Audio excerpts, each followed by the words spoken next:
사무엘상 12장입니다. 사무엘상 12장에 이제 사무엘이 실질적인 어떤 사사 그런 자리에서 이제 완전히 왕을 세우고 자기는 내려앉는, 어떻게 보면 마지막 백성들한테 하는 그런 설교가 되어집니다. 이제 어떤 사사적인 그런 면에 아들들과 함께 나라를 다스린 그런 자리에서 이제 왕을 세웠기 때문에 백성을, 하나님을 대신해서 다스린 그 자리에서는 이제 물러나는 겁니다. 어떻게 보면 이제 은퇴식의 마지막 고별 인사와 같죠. 참 마음에 많은 것이 참 떠올랐을 겁니다. 그동안 하나님과 함께 하시며 이스라엘을 하나님의 손을 빌어서 다스려왔던 그 모든 것. 참 그러고 번듯한 왕을 또 세웠으니까 마음에 기쁨이 있어야 되는데 그렇지를 못할 겁니다.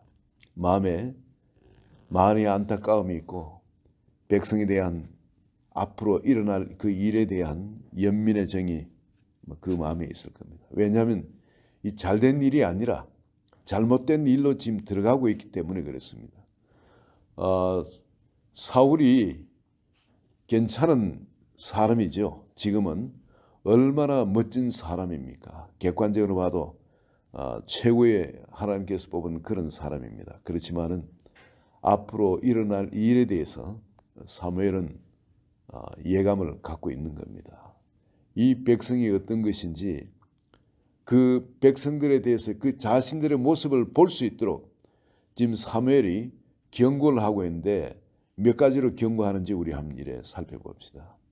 먼저 자기가 이런 경고를 하는 그런 자격이 있는 사람인지 없는 사람인지 그런 이야기를 자기 자신에 대해서 먼저 백성들은 밝힙니다.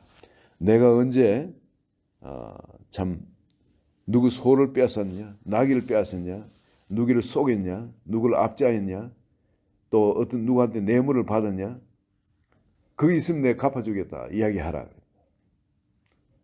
그런 면에서는 하나님 앞에 내가 결백하게 이 모든 일을 해왔다는 겁니다. 그렇게 이야기할 때 아무도 속에서 뺏거나 압제하거나 또 뇌물을 받거나 그래서 판결을 굳게 하는 어떤 그런 일이 없었다고 정언을 합니다. 그러니까 이제 내가 하나님과 너희 사이에 서서 내가 하는 이 이야기가 아무 사심 없이 정말 너희를 위해서 하는 이야기인 줄 너희가 알지 않느냐. 자, 내가 이야기를 하겠다는 겁니다. 그리고 이야기를 하는데 이 약속의 땅, 지금 살고 있는 약속의 땅이죠. 누가 먼저 들어왔습니까? 원래 들어올 자격이 없는 백성들이었습니다.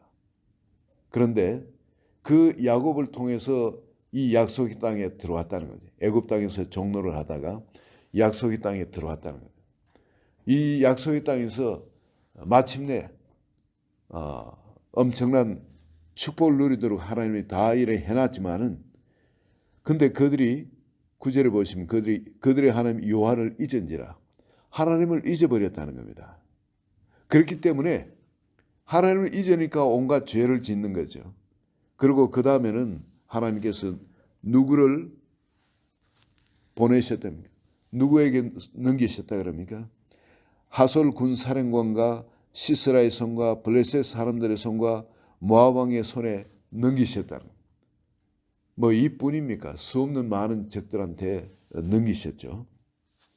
공격을 당하도록 고통을 당하도록 그래서 하나님께 돌아오도록 그렇게 했는데 그때 10절에 보시면 백성이 여호와께 부르짖어 이르되 우리가 여호와를 버리고 바알들과 아스라다를 섬김으로 범죄하였나이다. 그러나 이제 우리를 원수들의 손에서 건져내소서. 그리하시면 우리가 주를 섬기겠나이다. 그렇게 하나님께 부르짖어 기도하고 얼마나 고통스럽고 힘들면 그렇게 했습니다. 여기는 수많은 사람이 죽기도 하고 그랬죠. 그렇게 했을 때 그때 하나님께서 누구를 보내주셨냐면은 여룻바알 그리고 베단. 여룻바알이 누굽니까? 기드온이죠.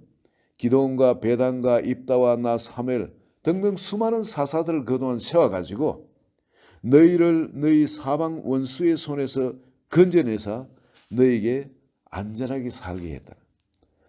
그동안에 얼마나 많은 일이 있었습니까? 이 사사기를 보면은 이스라엘 백성이 또 배역하고 또 건져내면 또 배역하고 또 건져내면 또 배역하고, 이거 그냥 밥 먹듯이 이스라엘은 하나님을 배신해 왔습니다. 그럼에도 불구하고 하나님께서 또다시 그들이 고통 가운데 부르짖고 하나님께 매달리면 그들을 버릴 수 없어 또 건져내요. 또 건져내시고. 이걸 계속 반복을 했다는 겁니다. 이게 바로 이스라엘의 역사입니다. 이게 바로 하나님 앞에 사는 사람의 역사입니다.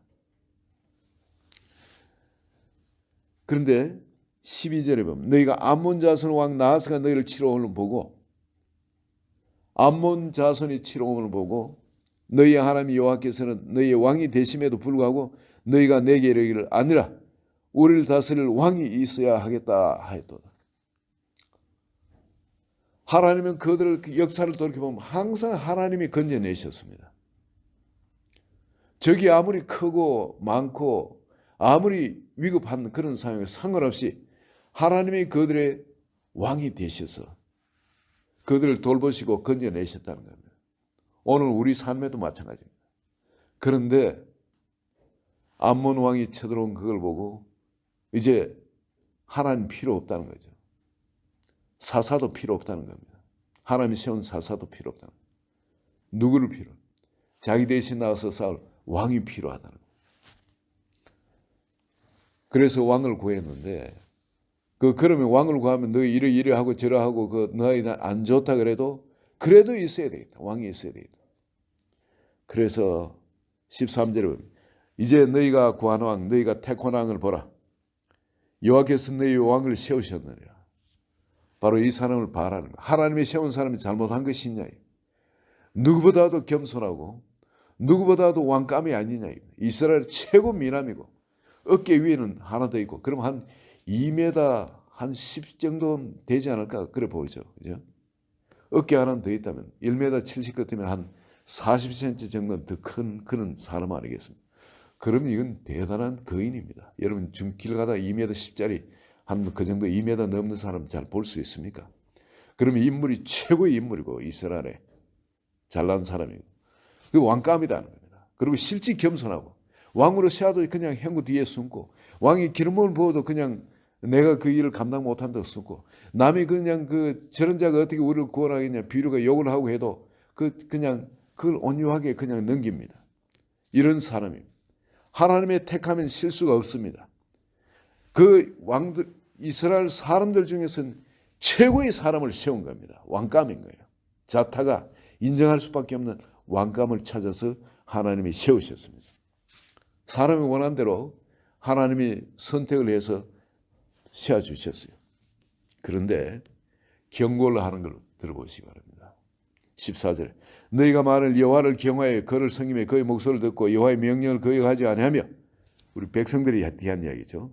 또 너희와 너희를 다스리는 왕이, 이제는 왕에 대해서 이야기합니다. 왕이 너희의 하나님 여호와를 따르면 좋겠지만은 이 둘 중에 한 사람이라도, 두 사람 다 하나님 앞에 선다는 건 어려운 거고, 두 사람 중에 한 사람이라도 하나님 앞에 타락하면은 어떻게 되겠습니까?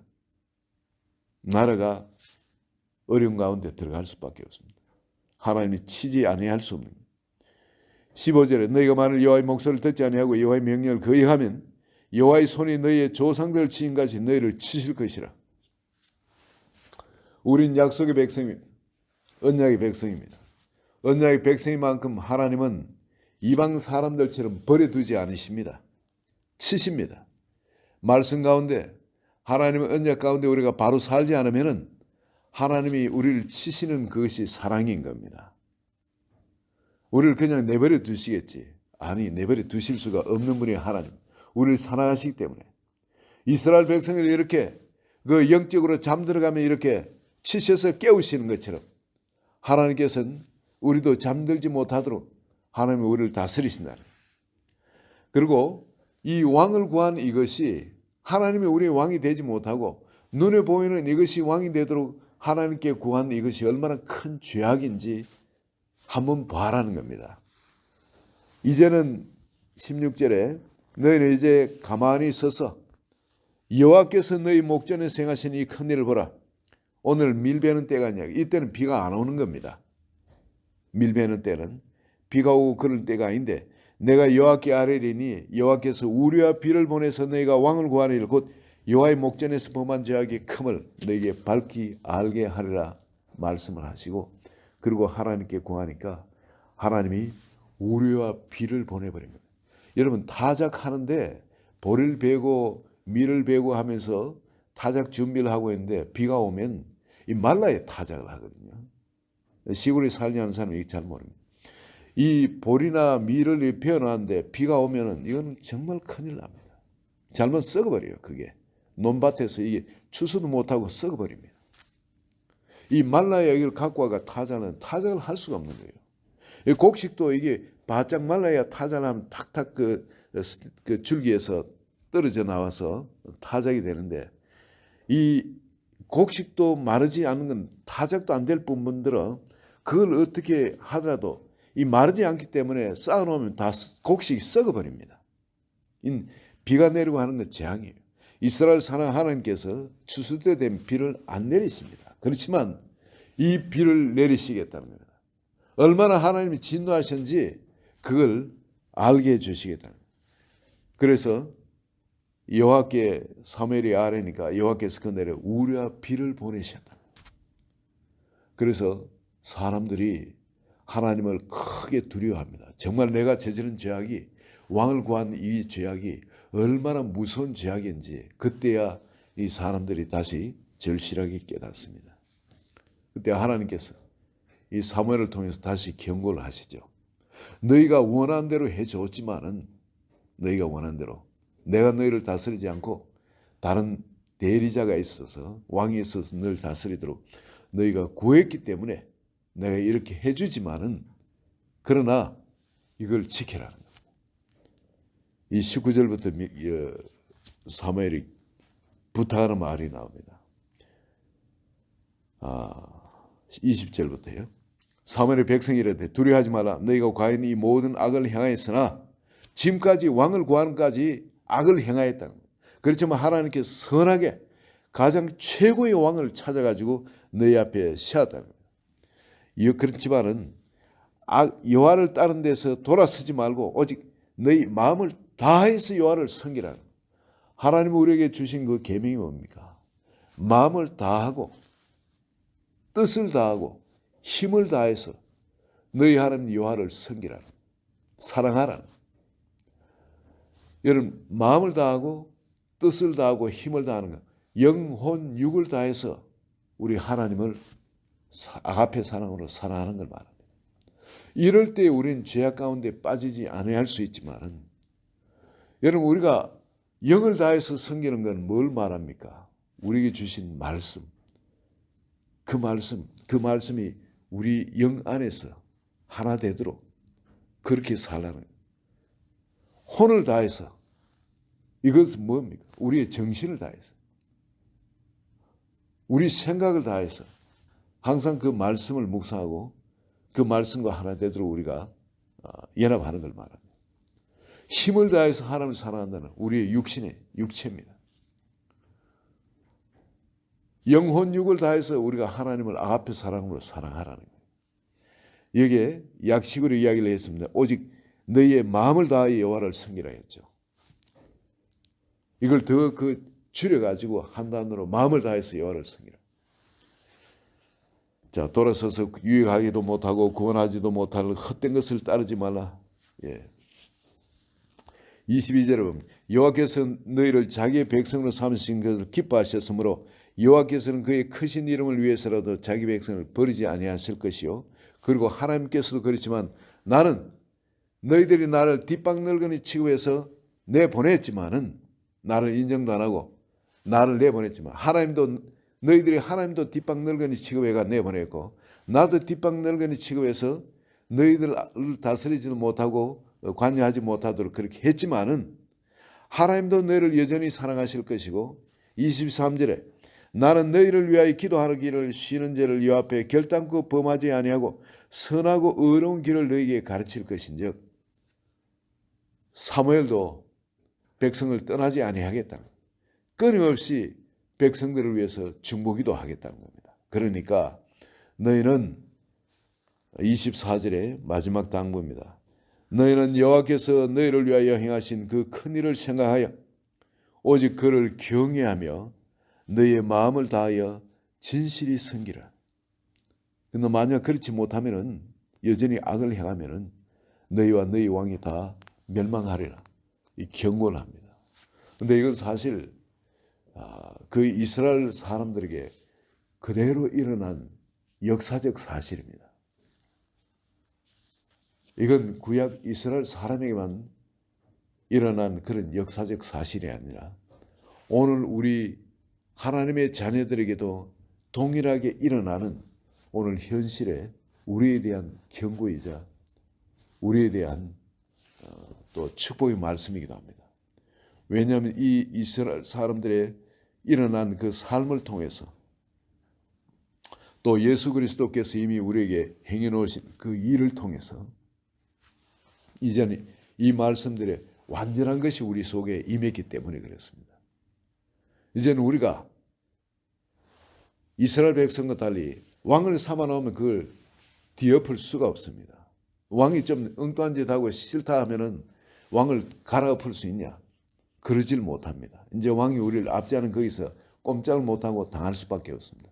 그런데 오늘날 우리는 이 왕을 내가 잘못 섬기고 있었다는 걸 깨달으면 그냥 다시 그 자리에서 하나님께 돌이키기만 하면 됩니다.